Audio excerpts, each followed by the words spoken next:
So ganito pala ang Palo Cebo sa China. Kung sa atin sa Pilipinas simple lang. Tayo lang yung kawayan. Dito sa China iba. Talagang extreme ang kanilang Palo Cebo. Ayan oh. Oh.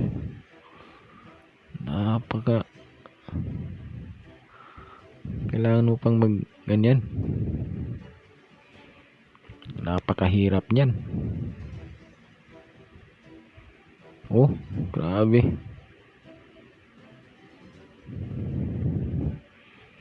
Mahulog ka dyan ako, Diyos ko. Pero napakatibay din ng lalaking nasa baba oh. Grabe, ang galing.